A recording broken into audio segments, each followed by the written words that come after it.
ਕਾਨੂੰਨ ਨੂੰ ਅਸੀਂ ਹੱਥ 'ਚ ਨਹੀਂ ਲੈ ਸਕਦੇ, ਇਸ ਤਰ੍ਹਾਂ ਦੋਸ਼ੀ ਨੂੰ ਪੁਲਿਸ ਦੇ ਹਵਾਲੇ ਕਰ ਸਕਦੇ। ਕੀਮਾ ਬਣਾ ਕੇ ਕੁੱਤਿਆਂ ਨੂੰ ਪਾਇਆ ਸੀ ਉਹਨਾਂ ਨੇ, ਸਿੱਖਾਂ ਨੇ ਇਸ ਤਰ੍ਹਾਂ ਆਪਣੇ ਗੁਰੂ ਦਾ ਬਦਲਾ ਲਿਆ ਸੀ।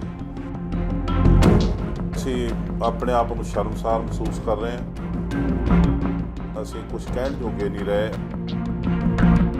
ਅੱਜ ਵੀ ਕਿਹਾ ਬੀਬੀ ਜਗੀਰ ਕੌਰ ਨੇ ਕਿ ਸਾਡਾ ਵਿਰੋਧ ਕਰਨ ਦੀ ਬਜਾਏ ਐਸਐਸਪੀ ਨੂੰ ਘੇਰੋ। ਅਸੀਂ ਕੋਰਟ ਕਿਤਾਬਾਂ ਨਹੀਂ ਕਰ ਸਕਦੇ, 30 ਡਿਗਰੀ 3rd ਡਿਗਰੀ ਨਾਲ ਅਸੀਂ ਇਨਵੈਸਟੀਗੇਸ਼ਨ ਨਹੀਂ ਕਰ ਸਕਦੇ। ਕਾਨੂੰਨ ਹੀ ਨਾ ਕੋਈ ਵੀ ਹੱਥ ਲੈਣਾ ਚਾਹੀਦਾ। ਦੋਸ਼ੀ ਸਾਡਾ ਹੋ ਤੇ ਉਹਨੂੰ ਪੁਲਿਸ ਨੂੰ ਕਿਉਂ ਸੌਂਪਿਆ? ਜਥੇਦਾਰ ਨੂੰ ਆਪਣੀ ਚਿੰਤਾ ਹੈ, 6-6 ਗਨਮੈਨ ਆਪਣੇ ਚਾਰ ਫੇਰੇ ਖੜਾ ਰੱਖਦਾ ਹੈ। ਗੁਰੂ ਗ੍ਰੰਥ ਸਾਹਿਬ ਦੇ ਚਾਰ ਫੇਰੇ 5 ਸਿੰਘ ਨਹੀਂ ਹੋਣੇ ਚਾਹੀਦੇ? ਘਰਾਂ 'ਚ ਨਾ ਬੈਠੇ ਰਹੋ। ਹੁਣ ਨਹੀਂ ਕਹਿੰਦਾ ਡਾਂਗਾ ਲੈ ਕੇ ਆ ਜਾਓ, ਡਾਂਗਾ ਸਿੱਖਾਂ ਵਾਸਤੇ ਨੇ। ਕੋਈ ਕਿਵੇਂ ਪੱਗ ਨੂੰ ਹੱਥ ਪਾ ਕੇ ਕਿਵੇਂ ਚੱਲੇ ਜਾਵੇ? ਸਾਡੀ ਹਿਸਟਰੀ ਦੱਸਦੀ ਆ ਕਿ ਅਸੀਂ ਆਪਣੀ ਕੌਮ ਨੂੰ, ਆਪਣੇ ਗੁਰੂ ਸਾਹਿਬ ਦੀ ਪਵਿੱਤਰ ਅਜ਼ਮਤ ਨੂੰ ਕਿਵੇਂ ਸੰਭਾਲਣਾ। ਇਹ ਤੇ ਕੌਮ ਹੀ ਉਹਨਾਂ ਲੋਕਾਂ ਦੀ ਜਿਨ੍ਹਾਂ ਨੇ ਕਾਨੂੰਨ ਨੂੰ ਹੱਥ 'ਚ ਲੈ ਕੇ ਆਪਣੀ ਕੌਮ ਦੀ ਰਖਵਾਲੀ ਕੀਤੀ। ਸੋਮਵਾਰ ਦੀ ਅੰਮ੍ਰਿਤ ਵੇਲੇ ਤਖ਼ਤ ਸ੍ਰੀ ਕੇਸਗੜ੍ਹ ਸਾਹਿਬ ਅਨੰਦਪੁਰ ਸਾਹਿਬ ਵਿਖੇ ਬੇਅਦਬੀ ਦੀ ਜਿਹੜੀ ਵੱਡੀ ਘਟਨਾ ਵਾਪਰੀ ਹੈ, ਵੱਡੀ ਜਿਹੜੀ ਆਪਾਂ ਕਹਿ ਸਕਦੇ ਹਾਂ ਘਿਨਾਉਣੀ ਹਰਕਤ ਨੂੰ ਦਰਬਾਰ ਦੇ ਅੰਦਰ ਅੰਜਾਮ ਦਿੱਤਾ ਗਿਆ। ਉਸ ਤੋਂ ਬਾਅਦ ਹਰ ਸਿੱਖ ਦਾ ਹਿਰਦਾ ਵਲੂੰਦਰਿਆ ਗਿਆ ਹੈ। ਐਸਜੀਪੀਸੀ ਪ੍ਰਧਾਨ ਬੀਬੀ ਜਗੀਰ ਕੌਰ ਨੇ ਅੱਜ ਪ੍ਰੈਸ ਕਾਨਫਰੰਸ ਕੀਤੀ ਹੈ ਅਨੰਦਪੁਰ ਸਾਹਿਬ ਜਾ ਕੇ। 2-3 ਗੱਲਾਂ ਮੁੱਖ ਤੌਰ ਤੇ ਕਈਆਂ ਨੇ ਸੇਵਾਦਾਰਾਂ ਦਾ ਪੂਰਾ ਬਚਾਅ ਕੀਤਾ ਹੈ, ਸੇਵਾਦਾਰਾਂ ਨੂੰ ਸ਼ਾਬਾਸ਼ੀ ਦਿੱਤੀ ਹੈ। ਬੀਬੀ ਜਗੀਰ ਕੌਰ ਨੇ ਕਿਹਾ ਕਿ ਮੌਕੇ ਤੇ ਉਹ ਦੋਸ਼ੀ ਫੜਿਆ ਗਿਆ, ਇਹ ਬਹੁਤ ਵੱਡੀ ਗੱਲ ਹੈ। ਜੇ ਭੱਜ ਜਾਂਦਾ ਤਾਂ ਲੱਭਦੇ ਰਹਿੰਦੇ। ਦੂਸਰੀ ਗੱਲ ਇਹ ਕੀਤੀ ਹੈ, ਉਹਨਾਂ ਨੇ ਮੰਗ ਕੀਤੀ ਹੈ ਕਿ 295 ਏ ਧਾਰਾ ਜਿਹੜੀ ਲਾਈ ਗਈ ਹੈ ਦੋਸ਼ੀ ਦੇ ਖਿਲਾਫ, ਉਹਦੇ ਨਾਲ ਕੁਝ ਨਹੀਂ ਬਣਨਾ, ਯੂਆਪਾ ਲਾਇਆ ਜਾਵੇ, UAPA ਦੀ ਧਾਰਾ ਲਾਈ ਜਾਵੇ ਤੇ ਪੂਰੀ ਜ਼ਿੰਦਗੀ ਤਾਂ ਕਿ ਉਹ ਜੇਲ੍ਹ ਦੇ ਵਿੱਚ ਸੜਦਾ ਰਹੇ। ਤੀਸਰਾ ਜਿਹੜਾ ਵੱਡਾ ਨਿਸ਼ਾਨਾ ਮੌਕੇ ਦੀ ਸਰਕਾਰ ਤੇ ਲਾਇਆ ਗਿਆ, ਪ੍ਰਸ਼ਾਸਨ ਤੇ ਲਾਇਆ ਗਿਆ ਕਿ ਸਰਕਾਰ ਦੋਸ਼ੀਆਂ ਨੂੰ ਲੱਭਣ ਦੇ ਵਿੱਚ ਕੁਝ ਵੀ ਕਰ ਨਹੀਂ ਰਹੀ, ਜੜ ਤੱਕ ਨਹੀਂ ਜਾ ਰਹੀ, ਕਿਉਂਕਿ ਸਿੱਧਾ ਹੀ ਹੈ ਕਿ ਡੇਰੇ ਦੇ ਨਾਲ ਕਨੈਕਸ਼ਨ ਹੈ। ਡੇਰਾ ਸਿਰਸਾ ਜਿਹਦਾ ਬਲਾਤਕਾਰੀ ਤੇ ਕਾਤਲ ਮੁਖੀ ਰਾਮ ਰਹੀਮ ਇਸ ਵਕਤ ਜੇਲ੍ਹ ਦੇ ਵਿੱਚ ਹੈ। ਪਰ ਜੇ ਆਪਾਂ ਬੇਅਦਬੀਆਂ ਦੀ ਜਿਹੜੀਆਂ ਤਾਜ਼ਾ ਘਟਨਾਵਾਂ ਦੀ ਗੱਲ ਕਰ ਲਈਏ ਤਾਂ ਇਹ 2015 ਤੋਂ ਚੱਲ ਰਹੀਆਂ ਨੇ। ਇੰਨੇ ਸਾਲ ਹੋ ਗਏ ਨੇ, ਆਖਿਰਕਾਰ ਸਿੱਖਾਂ ਦੀ ਜਿਹੜੀ ਸ਼੍ਰੋਮਣੀ ਸੰਸਥਾ ਹੈ ਜਾਂ ਫਿਰ ਸਿੱਖ ਭਾਈਚਾਰਾ ਇਹਨਾਂ ਨੂੰ ਠੱਲਣ ਦੇ ਵਿੱਚ ਕਾਮਯਾਬ ਕਿਉਂ ਨਹੀਂ ਹੋ ਪਾ ਰਿਹਾ? ਸਾਡੇ ਨਾਲ ਸ਼੍ਰੀ ਅਕਾਲ ਤਖਤ ਸਾਹਿਬ ਦੇ ਸਾਬਕਾ ਜਥੇਦਾਰ ਤੇ ਪੰਥਕ ਅਕਾਲੀ ਲਹਿਰ ਦੇ ਪ੍ਰਧਾਨ ਜਥੇਦਾਰ ਰਣਜੀਤ ਸਿੰਘ ਨੇ। ਭਾਈ ਸਾਹਿਬ ਬਹੁਤ ਬਹੁਤ ਸਵਾਗਤ ਹੈ। ਵਾਹਿਗੁਰੂ ਜੀ ਕੀ ਫਤਿਹ। ਸਿੰਘ ਸਾਹਿਬ, ਸਭ ਤੋਂ ਪਹਿਲਾਂ ਤੁਹਾਡਾ ਕੀ ਰਿਐਕਸ਼ਨ ਹੈ ਇਸ ਘਟਨਾ ਦੇ ਬਾਰੇ?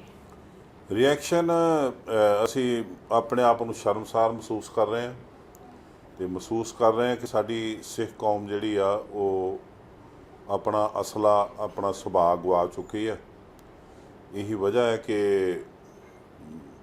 ਇੱਕ ਤੋਂ ਬਾਅਦ ਇੱਕ ਘਟਨਾਵਾਂ ਹੁੰਦੀਆਂ ਜਾ ਰਹੀਆਂ ਨੇ ਤੇ ਅਸੀਂ ਆਪਣੇ ਗੁਰੂ ਸਾਹਿਬ ਦੀ ਪਵਿੱਤਰ ਅਜ਼ਮਤ ਦੇ ਉੱਤੇ ਆਪ ਹੀ ਕਲੰਕ ਬਣ ਕੇ ਲੱਗੇ ਹੋਏ ਹਾਂ ਜੀ। ਉਹ ਕਦੀ ਦਸਮ ਪਾਤਸ਼ਾਹ ਤੇ ਵਾਰ ਹੋਇਆ ਸੀ, ਲੋਕਾਂ ਦੇ ਬੈਠਿਆਂ ਹੀ ਗੁਲ ਖਾਂ ਤੇ ਔਤਲਾ ਖਾਂ, 2 ਪਠਾਨ ਭਰਾਵਾਂ ਨੇ ਵਾਰ ਕੀਤਾ ਸੀ। ਉਸ ਸਮੇਂ ਇਤਿਹਾਸਕਾਰ ਲਿਖਦਾ, ਜਬ ਲਗ ਸਿੰਘਨ ਕੋ ਪਈ ਇਹ ਸਾਰ ਅਪਾਵਨ, ਰੇਜੇ ਰੇਜੇ ਕੱਟ ਸੁਟਿਓ ਨਹ ਦੀਨੋ ਜਾਵਨ। ਉਹਨਾਂ ਦੋਵਾਂ ਭਰਾਵਾਂ ਨੂੰ ਕੀਮਾ ਬਣਾ ਕੇ ਕੁੱਤਿਆਂ ਨੂੰ ਪਾਇਆ ਸੀ ਉਹਨਾਂ ਨੇ, ਸਿੱਖਾਂ ਨੇ। ਇਸ ਤਰ੍ਹਾਂ ਆਪਣੇ ਗੁਰੂ ਦਾ ਬਦਲਾ ਲਿਆ ਸੀ। ਉਹ ਅਸੀਂ ਅੱਜ ਆਪਣਾ ਅਸਲਾ ਗਵਾ ਬੈਠੇ ਹਾਂ, ਅਸੀਂ ਕੁਝ ਕਹਿਣ ਜੋਗੇ ਨਹੀਂ ਰਹੇ। ਅਸੀਂ ਜਿਹੜੇ ਧੱਕੇ ਨਾਲ ਕਾਬਜ਼ ਹੋਏ ਨੇ ਪ੍ਰਬੰਧ ਤੇ, ਜਿਸ ਤਰ੍ਹਾਂ ਪਹਿਲਾਂ ਮਹੰਤ ਹੋਏ ਸੀ, ਉਹਨਾਂ ਲੋਕਾਂ ਨੇ ਅੱਜ ਸਿੱਖਾਂ ਦਾ ਮੱਚ ਮਾਰ ਦਿੱਤਾ ਹੈ। ਸਿੱਖ ਜਿਹੜੇ ਬੜੇ ਬੇਦਿਲੇ ਜੇ ਤੇ ਗੈਰ ਜ਼ਿੰਮੇਵਾਰ ਵਾਲੀਆਂ ਗੱਲਾਂ ਕਰਦੇ ਨੇ, ਢਹਿੰਦੀ ਕਲਾ ਦੀਆਂ ਗੱਲਾਂ ਕਰਦੇ ਨੇ।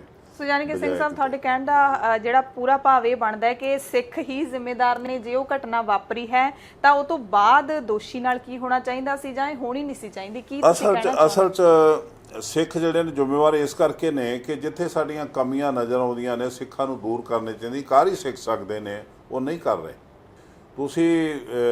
ਤੁਸੀਂ ਦੇਖੋ, ਇਹਦਾ ਭਾਵੇਂ ਅੱਜ ਦੀ ਘਟਨਾ ਲੈ ਲਓ, ਭਾਵੇਂ ਤੁਸੀਂ ਕੁਝ ਸਾਲ ਪਹਿਲਾਂ ਹਰਿਮੰਦਰ ਸਾਹਿਬ, ਗੁਰੂ ਗ੍ਰੰਥ ਸਾਹਿਬ ਹਰਿਮੰਦਰ ਸਾਹਿਬ ਦੀ ਹਜ਼ੂਰੀ ਦੇ ਵਿੱਚ ਜਿਹੜਾ ਪੀੜਾ ਆਇਆ, ਜਿੱਤੇ ਗੁਰੂ ਗ੍ਰੰਥ ਸਾਹਿਬ ਦਾ ਪ੍ਰਕਾਸ਼ ਹੋਣਾ ਸੀ, ਉਹ 'ਤੇ ਕੰਨਮਤੀਆ ਬੈਠ ਗਿਆ ਸੀ ਅੰਮ੍ਰਿਤ ਵੇਲੇ, ਇਸੇ ਟਾਈਮ 'ਤੇ।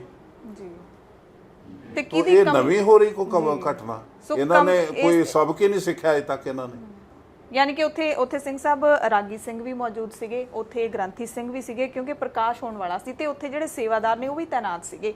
ਕਿਹਦੀ ਸਭ ਤੋਂ ਵੱਡੀ ਕਮਜ਼ੋਰੀ ਤੇ ਜ਼ਿੰਮੇਵਾਰੀ ਤੁਸੀਂ ਸਮਝਦੇ? ਸਾਰਿਆਂ ਦੀ, ਕੀ ਗ੍ਰੰਥੀਆਂ ਤੋਂ ਲੈ ਕੇ ਸੇਵਾਦਾਰਾਂ ਤੱਕ, ਮੈਨੇਜਰ ਤੋਂ ਲੈ ਕੇ ਜਥੇਦਾਰ ਕੇਸਗੜ੍ਹ ਤੱਕ। ਜਥੇਦਾਰ ਨੂੰ ਆਪਣੀ ਚਿੰਤਾ ਹੈ, 6-6 ਗਨਮੈਨ ਆਪਣੇ ਚਾਰ ਫੇਰੇ ਖੜਾ ਰੱਖਦਾ ਹੈ। ਗੁਰੂ ਗ੍ਰੰਥ ਸਾਹਿਬ ਦੇ ਚਾਰ ਫੇਰੇ 5 ਸਿੰਘ ਨਹੀਂ ਹੋਣੇ ਚਾਹੀਦੇ? ਜੇ ਤਖਤ ਤੇ ਜਿਹੜਾ ਤਖਤ ਆ ਸਿੱਖਾਂ ਦਾ, ਉੱਥੇ ਗੁਰੂ ਗ੍ਰੰਥ ਸਾਹਿਬ ਦਾ ਕਬਜ਼ 5 ਸਿੱਖਾਂ ਦਾ ਰੂਪ ਵਿੱਚ ਨਹੀਂ ਹੈਗਾ, ਤੇ ਅਸੀਂ ਕਿੱਥੇ ਆਸ ਰੱਖਾਂਗੇ?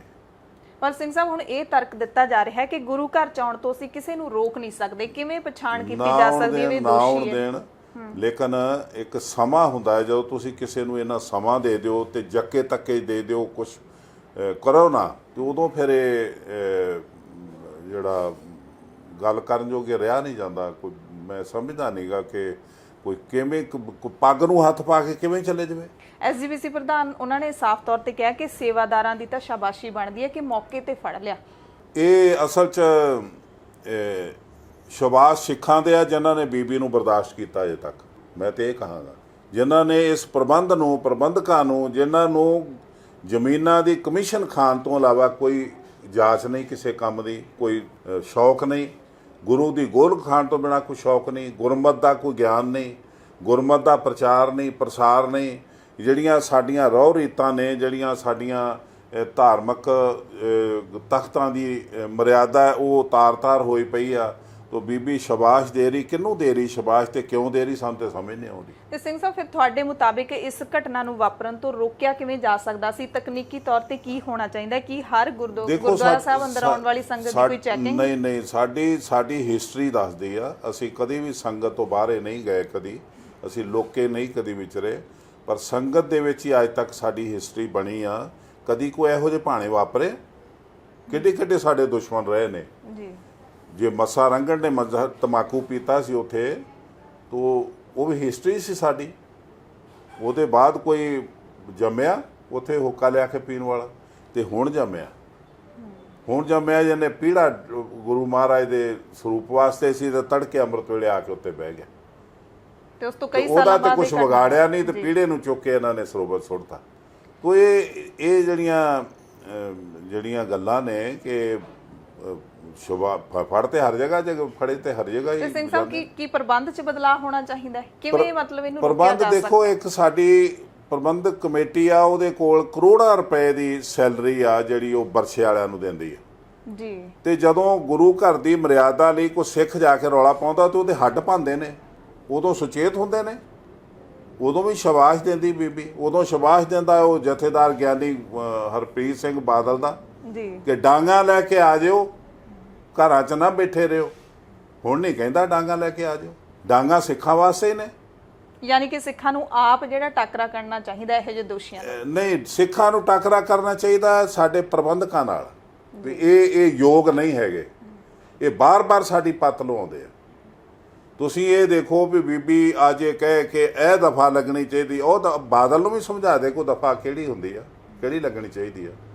ਪਰ ਉਹ ਇਹੀ ਕਹਿੰਦੇ ਨੇ ਕਿ ਕਾਨੂੰਨ ਨੂੰ ਅਸੀਂ ਹੱਥ 'ਚ ਨਹੀਂ ਲੈ ਸਕਦੇ, ਇਸ ਤਾਂ ਦੋਸ਼ੀ ਨੂੰ ਪੁਲਿਸ ਦੇ ਹਵਾਲੇ ਕਰ ਸਕਦੇ। ਕਾਨੂੰਨ ਨੂੰ ਇਹ ਹੱਥ 'ਚ ਨਹੀਂ ਲੈਂਦੇ, ਕਾਨੂੰਨ ਇਹਨਾਂ ਦੇ ਹੱਥ 'ਚ ਆਇਆ ਹੋਇਆ ਜਦੋਂ ਇਹ ਆਪ ਮਾਲਕ ਸੀ, ਉਦੋਂ ਇਹਨਾਂ ਨੇ ਹੱਥ 'ਚ ਨਹੀਂ ਲਿਆ, ਉਦੋਂ ਇਹਨਾਂ ਨੇ ਸੇਵਾ ਕੀਤੀ ਉਹਨਾਂ ਦੀ। ਜਿਹੜੇ ਗੁਰੂ ਗ੍ਰੰਥ ਸਾਹਿਬ ਜੀ ਦੇ ਦੋਸ਼ੀ ਸੀਗੇ, ਉਦੋਂ ਇਹਨਾਂ ਨੇ ਆਪ ਸੇਵਾ ਕੀਤੀ, ਸ਼ਰਨਦਾਤੇ ਬਣੇ ਜੀ। ਤੇ ਜਿਹੜੇ ਰੋਸ ਕੀਤਾ ਤੇ ਸਿੱਖਾਂ ਨੇ ਕੀਤਾ, ਤੇ ਉਹਨਾਂ ਤੇ ਗੋਲੀਆਂ ਬਣਾਈਆਂ ਜਿਨ੍ਹਾਂ ਨੇ ਉਹਨਾਂ ਨੂੰ ਪ੍ਰਬੰਧਕ ਕਮੇਟੀ 'ਚੋਂ ਸਰੋਪੇ ਮਿਲੇ। ਇਹ ਤੇ ਵਿਚਾਰੇ ਬਹੁਤ ਭਲੇ ਮਾਨਸ ਨੇ ਤੇ ਗਾਂਧੀ ਨੂੰ ਵੀ ਪਾਰ ਕਰ ਗਏ ਨੇ। ਤੇ ਸਿੰਘ ਸਾਹਿਬ, ਜਿਵੇਂ ਸ਼੍ਰੀ ਅਕਾਲ ਤਖਤ ਸਾਹਿਬ ਤੇ ਤੁਸੀਂ ਜਥੇਦਾਰ ਰਹੇ ਹੋ, ਤੇ ਕੀ ਤਖਤਾਂ ਦੇ ਉੱਤੇ 5 ਤਖਤਾਂ ਦੇ ਵਿੱਚੋਂ ਇੱਕ ਤਖਤ ਤੇ ਘਟਨਾ ਵਾਪਰਦੀ ਹੈ, ਬਹੁਤ ਹੀ ਤੁਸੀਂ ਕਿਹਾ ਕਿ ਅਸੀਂ ਸ਼ਰਮਿੰਦਾ ਹੈਗੇ ਆ, ਤਾਂ ਕੀ ਕੋਈ ਇਹੋ ਜਿਹੀ ਇੰਟੈਲੀਜੈਂਸ ਜਿਹੜੀ ਹੁੰਦੀ ਨਹੀਂ ਤਖਤਾਂ ਦੇ ਕੋਲ ਕਿ ਕੋਈ ਵੀ ਸ਼ਰਾਰਤੀ ਅਨਸਰ ਹੈ ਉਹਨੂੰ ਪਹਿਲਾਂ ਹੀ ਘਟਨਾ ਕਰਨ ਤੋਂ ਪਹਿਲਾਂ ਹੀ ਦਬੋਚਿਆ ਜਾ ਸਕੇ? ਦੇਖੋ, ਹੋਣੀ ਚਾਹੀਦੀ ਆ, ਹਰ ਜਗ੍ਹਾ ਹੋਣੀ ਚਾਹੀਦੀ। ਹੁਣ ਦੇਖੋ, ਸਾਡੀ ਪ੍ਰਬੰਧਕ ਕਮੇਟੀ ਦੇ ਵਿੱਚ ਦਫ਼ਤਰ ਦੇ ਵਿੱਚ ਹੀ 3 ਦਰਜਨ ਸਕੱਤਰ ਨੇ। ਕੀ ਕਰ ਰਹੇ ਨੇ ਉਹ? ਲੱਖ ਰੁਪਇਆ ਤਨਖਾਹ ਲੈ ਰਹੇ, 1.5 ਲੱਖ ਤਨਖਾਹ ਲੈ ਰਹੇ। ਕੀ ਸੋਚ ਰਹੇ ਨੇ ਉਹ, ਕੀ ਕਰ ਰਹੇ ਨੇ, ਕੀ ਦੇ ਰਹੇ ਨੇ ਕੌਮ ਨੂੰ? ਸਵੇਰੇ 8 ਵਜੇ ਤੋਂ ਲੈ ਕੇ ਜਾਂ 10 ਵਜੇ ਤੋਂ ਲੈ ਕੇ 5 ਵਜੇ ਤੱਕ ਸਮਾਂ ਤੇ ਨਹੀਂ ਉਹਨਾਂ ਦਾ ਹੁੰਦਾ। ਉਹ ਹਰਿਮੰਦਰ ਸਾਹਿਬ ਅੰਮ੍ਰਿਤ ਵੇਲਾ ਤੇ ਰਾਤ ਨੂੰ ਸਮਾਪਤੀ ਤੱਕ ਸਾਡਾ ਅਹਿਮ ਸਮਾਂ ਹੁੰਦਾ ਹੈ। ਜੀ ਇਹ ਨਿਗਰਾਨੀ ਇਹਨਾਂ ਲੋਕਾਂ ਦੀ ਆ ਜਿਹੜੇ ਐਡੀਆਂ ਤਨਖਾਹਾਂ ਲੈਂਦੇ ਨੇ, ਮੈਨੇਜਰ ਲੈਂਦੇ ਨੇ ਤੇ ਜਿਹੜੇ ਬਰਛੇ ਲੈ ਖਲੋਤੇ ਰਹਿੰਦੇ ਨੇ। ਜਰਾ ਕਿ ਸਿੱਖ ਜਿਹੜਾ ਇੰਨਾ ਨਹੀਂ ਕਰਦਾ ਤੇ ਉਹਦੇ ਕੰਨ ਤੇ ਮਾਰਦੇ ਨੇ ਤੇ ਉਹਨੂੰ ਗਲੋਂ ਫੜ ਕੇ ਬਾਹਰ ਕੱਢ ਦਿੰਦੇ ਨੇ ਬਰਛੇ ਵਾਲੇ। ਇਹ ਕਿਉਂ ਨਹੀਂ ਨਜ਼ਰ ਪਿਆ? ਅੱਜ ਵੀ ਕਿਹਾ ਬੀਬੀ ਜਗੀਰ ਕੌਰ ਨੇ ਕਿ ਸਾਡਾ ਵਿਰੋਧ ਕਰਨ ਦੀ ਬਜਾਏ ਐਸਐਸਪੀ ਨੂੰ ਘੇਰੋ, ਕਿਉਂਕਿ ਕਾਨੂੰਨ ਨੇ ਕੰਮ ਕਰਨਾ ਹੈ। ਐਸਐਸਪੀ ਨੂੰ ਤਾਂ ਘੇਰੀਏ ਨਾ ਅਸੀਂ ਕਿ ਐਸਐਸਪੀ ਉੱਥੇ ਹੋਵੇ, ਮੌਕੇ ਤੇ ਮੌਜੂਦ ਹੋਵੇ। ਇਹ ਦੱਸਣ ਵੀ ਇਹਨਾਂ ਦੇ ਹੱਥ ਬਾਹਰ ਟੁੱਟ ਗਏ ਸੀ, ਇਹਨਾਂ ਨੇ ਪੁਲਿਸ ਨੂੰ ਸੌਂਪਿਆ ਕਿਉਂ? ਉਹ ਬੰਦਾ ਦੋਸ਼ੀ ਸਾਡਾ ਹੋ ਤੇ ਉਹਨੇ ਪੁਲਿਸ ਨੂੰ ਕਿਉਂ ਸੌਂਪਿਆ? ਪੁਲਿਸ ਆਪ ਲੈਣ ਆਉਂਦੀ ਉਹਨੂੰ, ਯਾਨੀ ਕਿ ਆਪ ਹੀ ਇਨਸਾਫ ਕਰਨਾ ਚਾਹੀਦਾ ਸੀ। ਇਹ ਕੈਮਰਾ, ਮੈਂ ਇਹਦੇ ਤੇ ਜ਼ਿਆਦਾ ਗੱਲਾਂ ਨਹੀਂ ਕਰਨੀ ਚਾਹੀਦੀ। ਸਾਡੀ ਹਿਸਟਰੀ ਦੱਸਦੀ ਆ ਕਿ ਅਸੀਂ ਆਪਣੀ ਕੌਮ ਨੂੰ, ਆਪਣੇ ਗੁਰੂ ਸਾਹਿਬ ਦੀ ਪਵਿੱਤਰ ਅਜ਼ਮਤ ਨੂੰ ਕਿਵੇਂ ਸੰਭਾਲਣਾ। ਜੇ ਤੁਸੀਂ ਕਾਨੂੰਨ ਨੂੰ ਹੱਥ 'ਚ ਨਹੀਂ ਲੈ ਸਕਦੇ ਤਾਂ ਘਰ ਬੈਠੋ, ਤੁਸੀਂ ਆਪਣੇ ਘਰ ਬੈਠੋ। ਇਹ ਕੌਮ ਨਾਲ ਖਿਲਵਾੜ ਕਿਉਂ ਕਰਦੇ ਪਏ ਹੋ? ਇਹ 'ਚ ਕੌਮ ਹੀ ਉਹਨਾਂ ਲੋਕਾਂ ਦੀ ਜਿਨ੍ਹਾਂ ਨੇ ਕਾਨੂੰਨ ਨੂੰ ਹੱਥ 'ਚ ਲੈ ਕੇ ਆਪਣੀ ਕੌਮ ਦੀ ਰਖਵਾਲੀ ਕੀਤੀ। ਤੇ ਸਿੰਘ ਸਾਹਿਬ ਜਿਹੜਾ ਦੋਸ਼ੀ ਹੈ ਉਹਦੇ ਬਾਰੇ ਤੁਹਾਨੂੰ ਵੀ ਪਤਾ ਹੈ ਕਿ ਦੋਸ਼ੀ ਦਾ ਸਿੱਧਾ ਕਨੈਕਸ਼ਨ ਹੈ ਜਿਹੜਾ ਉਹ ਡੇਰਾ ਸਿਰਸਾ ਦੇ ਨਾਲ ਜੁੜਿਆ ਹੋਇਆ ਹੈ ਤੇ ਉਹ ਹੁਣ ਸਾਰਾ ਸਿੱਧ ਵੀ ਹੋ ਚੁੱਕਿਆ ਹੈ ਕਿ ਉਹਦਾ ਪਿਤਾ ਹੈ ਡੇਰੇ ਦੀ ਕਮੇਟੀ ਦਾ ਮੈਂਬਰ ਹੈ। ਸੋ ਇਹ ਜਿਹੜੀਆਂ ਚਰਚਾਵਾਂ ਹੁਣ ਹੋਣ ਲੱਗੀਆਂ ਨੇਗੀਆਂ, ਜਿਹੜੇ ਧਾਰਮਿਕ ਜਾਂ ਸਿਆਸੀ ਪੰਡਤ ਨੇ ਉਹ ਇਹ ਗੱਲਾਂ ਕਰ ਰਹੇ ਨੇ ਕਿ ਰਾਸ਼ਟਰਪਤੀ ਰਾਜ ਦੇ ਨਾਲ ਕੜੀ ਜੁੜਦੀ ਜਾ ਰਹੀ ਹੈ ਕਿ ਇਹੋ ਜਿਹਾ ਮਾਹੌਲ ਪੈਦਾ ਕੀਤਾ ਜਾਵੇ, ਸਿੱਖ ਸੜਕਾਂ ਤੇ ਨਿਕਲਣ ਤੇ ਫਿਰ ਹੌਲੀ-ਹੌਲੀ ਫਰਵਰੀ ਤੱਕ ਰਾਸ਼ਟਰਪਤੀ ਰਾਜ ਲਾਉਣ ਦੇ ਵਿੱਚ ਬੀਜੇਪੀ ਸਰਕਾਰ ਕਾਮਯਾਬ ਹੋ ਜਾਏ। ਤੁਸੀਂ ਕੀ ਮੰਨਦੇ ਹੋ? ਦੇਖੋ ਜੀ, ਬੀਜੇਪੀ ਸਰਕਾਰ ਜਿਹੜੀ ਆ ਉਹ ਕਿੱਦਾਂ ਕਾਮਯਾਬ ਹੁੰਦੀ ਆ, ਉਹਨਾਂ ਨੂੰ ਜ਼ਿਆਦਾ ਸੋਚ ਅਸੀਂ ਨਹੀਂ ਰੱਖਦੇ। ਉਹ ਸਾਡੇ ਨਾਲ 100 ਸਾਲ ਪਹਿਲਾਂ ਦੀ ਸੋਚ ਰੱਖਦੇ ਨੇ। ਲੇਕਿਨ ਅਸੀਂ ਆਪਣਾ ਘਰ ਕਿਵੇਂ ਸੰਭਾਲਣਾ ਹੈ, ਸਾਡੇ ਬਜ਼ੁਰਗਾਂ ਨੇ, ਸਿੱਧੇ ਸਾਦੇ ਬਜ਼ੁਰਗਾਂ ਨੇ ਸਾਨੂੰ ਦੱਸਿਆ। ਲੇਕਿਨ ਤੁਸੀਂ ਉਸ ਨਿਜ਼ਾਮ ਦੇ ਉੱਤੇ ਇੱਕ ਸੱਪ ਵਾਲ ਪਾ ਕੇ ਬੈਠ ਜਾਓ, ਨਾਗ ਵਾਲ ਪਾ ਕੇ ਬੈਠ ਜਾਓ, ਨਾ ਤੁਸੀਂ ਕੁਝ ਕਰ ਸਕੋ ਨਾ ਕਿਸੇ ਨੂੰ ਕਰਨ ਦਿਓ। ਇਹ ਕਮੀ ਹੈ ਸਾਡੇ 'ਚ। ਮੈਂ ਬੀਬੀ ਦੇ ਇਸ ਬਿਆਨ ਤੇ ਹੈਰਾਨ ਆ ਕਿ ਜਿਹੜੀ ਕਹਿੰਦੀ ਮੈਂ ਕਾਨੂੰਨ ਨੂੰ ਹੱਥ 'ਚ ਨਹੀਂ ਲੈਣਾ ਚਾਹੁੰਦੀ। ਸਾਡੀ ਕੌਮ ਦੀ ਹਿਸਟਰੀ ਆ ਉਹਨਾਂ ਨੇ ਬਣਾਈ ਜਿਨ੍ਹਾਂ ਨੇ ਕਾਨੂੰਨ ਨੂੰ ਹੱਥ 'ਚ ਲਿਆ। ਜੀ ਸੋ ਸਿੰਘ ਸਾਹਿਬ ਜੀ, ਅੱਜ ਤੁਸੀਂ ਕਮੇਟੀ ਦੇ ਪ੍ਰਬੰਧ ਦੇ ਵਿੱਚ ਹੁੰਦੇ, ਤੁਸੀਂ ਤੁਰੰਤ ਕੀ ਫੈਸਲੇ ਲੈਂਦੇ, ਕੀ ਬਦਲਾਅ ਕਰਦੇ ਤੁਰੰਤ? ਦੇਖੋ ਇਹ ਟੈਲੀਵਿਜ਼ਨ ਤੇ ਕਰਨ ਵਾਲੀਆਂ ਗੱਲਾਂ ਨਹੀਂ ਹੁੰਦੀਆਂ, ਕਰਕੇ ਦਿਖਾਉਣ ਵਾਲੀਆਂ ਗੱਲਾਂ ਹੁੰਦੀਆਂ ਜੀ। ਇਹਦੇ ਵਿੱਚ ਕੋਈ ਫਾਇਦਾ ਨਹੀਂ। ਅੱਜ ਮੈਂ ਕਹਾਂ ਮੈਂ ਹੁੰਦਾ ਤੇ ਐਂ ਕਰਦਾ ਉਹ ਕਰਦਾ, ਜਿਹੜੀਆਂ ਜ਼ਿੰਮੇਵਾਰੀਆਂ ਨਹੀਂ ਸੰਭਾਲ ਸਕੇ, ਨੰਗੀਆਂ ਚਿੱਟੀਆਂ ਸਾਡੇ ਸਾਹਮਣੇ ਨੇ। ਅੰਮ੍ਰਿਤ ਵੇਲੇ ਹਰਿਮੰਦਰ ਸਾਹਿਬ ਦੇ ਵਿੱਚ ਗੁਰੂ ਰਾਮਦਾਸ ਦੇ ਦਰ ਤੇ ਪ੍ਰਕਾਸ਼ ਹੋਣ ਤੋਂ ਪਹਿਲਾਂ ਪੀੜੇ ਤੇ ਕੋਈ ਬਹਿ ਜਾਵੇ, ਵੇ ਲੱਖ ਲਾਹਨ ਤੇ ਇਹਨਾਂ ਦੇ। ਫਿਰ ਛੱਡੇ ਨਾ ਪੀੜਾ, ਉਹ ਪੀੜਾ ਛੱਡੇ ਨਾ, ਫਿਰ ਛਡਾ ਨਾ ਪਾਉਣੇ। ਫਿਰ ਉਸ ਤੋਂ ਬਾਅਦ ਅੱਜ ਤੁਸੀਂ ਇਹ ਦੇਖੋ, ਉਹਨੇ ਸਿਗਰਟ ਨੂੰ ਅੱਗ ਲਾਈ ਆ ਜੀ, ਸੂਟੇ ਖਿੱਚੇ ਆ, ਫਿਰ ਬੜੀ ਜ਼ੋਰ ਦੀ ਮਾਰੇ ਨੇ ਗੁਰੂ ਗ੍ਰੰਥ ਸਾਹਿਬ ਵੱਲ। ਤੇ ਇੱਕ ਅੱਧੀ ਗੱਲ ਫਿਰ ਉੱਥੇ ਬੀਬੀ ਦੱਸੇ ਉੱਥੇ ਕੀ ਕੀਤਾ। ਬਿਲਕੁਲ, ਕਿਉਂਕਿ ਸੇਵਾ ਜਿਹੜੇ ਪ੍ਰਤੱਖਦਰਸ਼ੀ ਲੋਕ ਨੇ ਉਹ ਦੱਸਦੇ ਨੇ ਕਿ ਸੇਵਾਦਾਰ ਉਦੋਂ ਭੱਜ ਕੇ ਆਏ ਨੇ ਜਦੋਂ ਸਿਗਰਟ ਦਾ ਸੂਟਾ ਮਾਰ ਕੇ ਉਹ ਸੁੱਟਤਾ ਸੀ ਉਹਨੇ ਰਾਗੀ ਸਿੰਘਾਂ ਦੇ ਪਿੱਛੇ, ਮਾਰਿਆ ਉਹਨੇ, ਅੰਦਰ ਨੂੰ ਮਾਰਿਆ। ਬਿਲਕੁਲ, ਯਾਨੀ ਕਿ ਇੰਨੀ ਜੱਜਮੈਂਟ ਜਿਹੜੀ ਉਹ ਫਿਰ ਸਿੰਘ ਸਾਹਿਬ ਤੁਸੀਂ ਜਿਹੜੇ ਸੇਵਾਦਾਰ ਇੰਨੇ ਤਾਇਨਾਤ ਕੀਤੇ ਹੋਏ ਨੇ, ਕੀ ਉਹਨਾਂ ਦੀ ਕੋਈ ਟ੍ਰੇਨਿੰਗ ਵਗੈਰਾ ਹੁੰਦੀ ਹੈ ਕਿ ਉਹ ਜੱਜ ਕਰ ਲੈਣ ਬੰਦੇ? ਟ੍ਰੇਨਿੰਗ ਜਿਹੜੀਆਂ ਨੇ ਸਿੱਖਾਂ ਨੂੰ ਛਿੱਤਰ ਕਿਵੇਂ ਮਾਰਨੇ ਨੇ, ਕੋਈ ਬਾਦਲ ਦਾ ਵਿਰੋਧ ਕਰਨ ਵਾਲਾ ਵੇ ਤਾਂ ਉਹਨੂੰ ਲੱਤਾਂ ਕਿਵੇਂ ਤੋੜਨੀਆਂ, ਇਹ ਟ੍ਰੇਨਿੰਗ ਦਿੱਤੀ ਹੈ। ਗੁਰੂ ਗ੍ਰੰਥ ਸਾਹਿਬ ਦੀ ਰਖਵਾਲੀ ਲਈ ਕੋਈ ਟ੍ਰੇਨਿੰਗ ਨਹੀਂ ਇਹਨਾਂ ਕੋਲ ਜੀ। ਗੁਰੂ ਗ੍ਰੰਥ ਸਾਹਿਬ ਦੀ ਰਖਵਾਲੀ ਕਰਨੀ ਹੋਵੇ ਤੇ ਫਿਰ ਇਹ ਕਹਿੰਦੇ ਇਹ ਕਾਨੂੰਨ ਹੱਥ 'ਚ ਨਹੀਂ ਲੈਣਾ। ਤੇ ਜਦੋਂ ਸਿੱਖਾਂ ਦੀਆਂ ਲੱਤਾਂ ਬਾਹਾਂ ਤੋੜਨੀਆਂ ਹੋਣ ਤੇ ਉਦੋਂ ਕਈਆਂ ਦੇ ਦਸਤੇ ਮੰਗਾਉਂਦੇ ਨੇ ਕੁੱਟਣ ਲਈ ਜੀ, ਉਦੋਂ ਇਹ ਕਾਨੂੰਨ ਹੱਥ 'ਚ ਲੈ ਸਕਦੇ ਨੇ। ਇਹ ਬੀਬੀ ਮੈਨੂੰ ਦੱਸੇ ਕਿ ਜਿਹੜੇ ਗੁਰੂ ਗ੍ਰੰਥ ਸਾਹਿਬ ਦੀ ਪਵਿੱਤਰ ਅਜ਼ਮਤ ਲਈ ਗਏ, ਗੁਰੂ ਗ੍ਰੰਥ ਸਾਹਿਬ ਕਿੱਥੇ ਗਏ ਜਵਾਬ ਦਿਓ, ਉਹਨਾਂ ਨੂੰ ਤੁਸੀਂ ਲੱਤਾਂ ਬਾਹਾਂ ਤੋੜ ਕੇ ਭੇਜਿਆ ਹਰਿਮੰਦਰ ਸਾਹਿਬ ਤੋਂ, ਉਹ ਕਾਨੂੰਨ ਹੱਥ 'ਚ ਲੈਣ ਵਾਲੀ ਗੱਲ ਨਹੀਂ ਸੀ। ਉਹ ਕਿਉਂ ਕੀਤਾ ਜੀ? ਸੋ ਜਥੇਦਾਰ ਸਾਹਿਬ, ਮੈਂ ਆਖਰੀ ਸਵਾਲ ਤੁਹਾਡੇ ਤੋਂ ਪੁੱਛਾਂਗੀ। ਸਿੱਖ ਸੰਗਤ ਇਸ ਵਕਤ ਸੱਚਮੁੱਚ ਬਹੁਤ ਦੁਖੀ ਹੈ, ਜਿਵੇਂ ਤੁਸੀਂ ਕਿਹਾ ਕਿ ਅਸੀਂ ਸ਼ਰਮਿੰਦਾ, ਸ਼ਾਇਦ ਸਾਰੇ ਸਿੱਖ ਇਹ ਮਹਿਸੂਸ ਕਰ ਰਹੇ ਨੇ। ਉਹਨਾਂ ਨੂੰ ਤੁਸੀਂ ਕੀ ਮੈਸੇਜ ਦੇਣਾ ਚਾਹੁੰਦੇ ਹੋ, ਕਿਉਂਕਿ ਤੁਹਾਡੇ ਮੁਤਾਬਿਕ ਪ੍ਰਬੰਧ ਹੈ ਜਿਹੜਾ ਉਹ ਤਾਂ ਬਿਲਕੁਲ ਕਮਜ਼ੋਰ ਹੈ, ਆਮ ਸਿੱਖ ਕੀ ਕਰਨ? ਮੈਂ ਸਿੱਖਾਂ ਨੂੰ ਇਹੀ ਕਹੂੰਗਾ ਕਿ ਇਹ ਜਿਹੜਾ ਪ੍ਰਬੰਧ ਆ, ਇਹਨੂੰ ਇੱਕ ਜਾਂ ਦੋ ਬੰਦੇ ਜਿਹੜੇ ਆ ਉਹ ਨਹੀਂ ਠੀਕ ਕਰ ਸਕਦੇ। ਇਹ ਜਿਹੜੀ ਸਾਡੇ ਜੜ੍ਹਾਂ 'ਚ ਸਿਉਂਕ ਲੱਗੀ ਹੋਈ ਆ, ਇਹ ਸਵਾਰਥੀ ਲੋਕ, ਵਪਾਰੀ ਲੋਕ, ਰਾਜਨੀਤਿਕ ਲੋਕ ਸਾਡੇ ਗੁਰੂ ਘਰ ਨੂੰ ਚੰਬੜੇ ਹੋਏ ਨੇ। ਇਹਨਾਂ ਤੋਂ ਪਿੱਛਾ ਛਡਾਉਣਾ ਹੈ ਤੇ ਤੁਹਾਡੇ ਸਾਰਿਆਂ ਦੀ ਲੋੜ ਹੈ। ਤੁਹਾਡੇ ਅੰਦਰ ਪੇਨ ਹੋਣੀ ਚਾਹੀਦੀ ਆ, ਤੁਹਾਡੇ ਅੰਦਰ ਪੰਥ ਦਾ ਦਰਦ ਹੋਣਾ ਚਾਹੀਦਾ, ਤੁਹਾਡੇ ਅੰਦਰ ਜਿਹੜੀ ਗੁਰਮਤਿ ਦੀਆਂ ਰਹੁ ਰੀਤਾਂ ਉਹਨਾਂ ਨੂੰ ਨਿਭਾਉਣ ਦਾ ਸ਼ੌਕ ਹੋਣਾ ਚਾਹੀਦਾ। ਹਉ ਪਰੇ ਜਿਹੜੀ ਗੱਲ ਹੈ ਉਹ ਛੱਡ ਦੇਣੀ ਚਾਹੀਦੀ ਆ। ਹਰੇਕ ਸਿੱਖ ਨੂੰ ਦਸਮ ਪਾਤਸ਼ਾਹ ਨੇ ਇਹਦੀ ਬੜੀ ਵੱਡੀ ਕੀਮਤ ਦਿੱਤੀ ਹੈ। ਇਸ ਪਰੰਪਰਾ ਦੀ, ਇਸ ਸਿਧਾਂਤ ਦੀ, ਇਸ ਮਿਸ਼ਨ ਦੀ। ਜੀ ਗੁਰੂ ਨਾਨਕ ਸਾਹਿਬ ਤੋਂ ਲੈ ਕੇ ਦਸਮ ਪਾਤਸ਼ਾਹ ਨੇ 239 ਸਾਲ ਲਾ ਕੇ, ਫਿਰ ਬੰਦਾ ਸਿੰਘ ਬਹਾਦਰ ਵਰਗਿਆਂ ਨੇ ਕੁਰਬਾਨੀਆਂ ਕੀਤੀਆਂ, ਬੀਬੀਆਂ ਨੇ ਪੀਸੇ ਜੇਲ੍ਹਾਂ 'ਚ ਖੰਨੀ ਰੋਟੀ ਤੇ ਗੁਜ਼ਾਰਾ ਕੀਤਾ ਸੀ। ਰੋਜ਼ ਅਰਦਾਸ ਕਰਦੇ ਆ ਇਹ ਵਿਰਸਾ ਕਿਵੇਂ ਬਚੂਗਾ ਜੇ ਅਸੀਂ ਲਾਪਰਵਾਹ ਹੋ ਗਏ ਤੇ। ਜੀ ਜੀ ਇਸ ਪਾਸਿਓਂ ਸਾਨੂੰ ਧਿਆਨ ਦੇਣਾ ਚਾਹੀਦਾ। ਜੀ ਬਹੁਤ ਬਹੁਤ ਧੰਨਵਾਦ ਸਿੰਘ ਸਾਹਿਬ ਜੀ ਸਾਡੇ ਨਾਲ ਵਾਹਿਗੁਰੂ ਗੱਲਬਾਤ ਕਰਨ ਦੇ ਲਈ। ਖਾਲਸਾ, ਵਾਹਿਗੁਰੂ ਜੀ ਕੀ ਫਤਿਹ। ਸੋ ਪੂਰੀ ਦੁਨੀਆ ਦੇ ਵਿੱਚ ਵਸਦੇ ਸਿੱਖ, ਚਾਹੇ ਉਹ ਪੰਜਾਬ ਦੇ ਵਿੱਚ ਨੇ, ਚਾਹੇ ਦੁਨੀਆ ਦੇ ਕਿਸੇ ਵੀ ਕੋਨੇ ਦੇ ਵਿੱਚ ਨੇ, ਇਸ ਵਕਤ ਬਹੁਤ ਪੀੜਾ ਦੇ ਵਿੱਚ ਨੇ, ਕਿਉਂਕਿ ਗੁਰੂਆਂ ਦੀ ਧਰਤੀ ਜਿੱਥੇ ਗੁਰਬਾਣੀ ਰਚੀ ਗਈ, ਪੰਜਾਬ ਦੀ ਧਰਤੀ, ਉੱਥੇ ਹੀ ਗੁਰਬਾਣੀ ਦੀ ਬੇਅਦਬੀ ਹੋ ਰਹੀ ਹੈ ਤੇ ਸਿੱਖ ਕੁਝ ਨਹੀਂ ਕਰ ਪਾ ਰਹੇ। ਵੀਡੀਓ ਜਰਨਲਿਸਟ ਸਿਮਰਨਪ੍ਰੀਤ ਸਿੰਘ ਦੇ ਨਾਲ ਹਰਸ਼ਰਨ ਕੌਰ ਦਾ ਖਾਲਸ ਟੀਵੀ ਲਈ ਚੰਡੀਗੜ੍ਹ ਤੋਂ ਖਾਸ ਰਿਪੋਰਟ।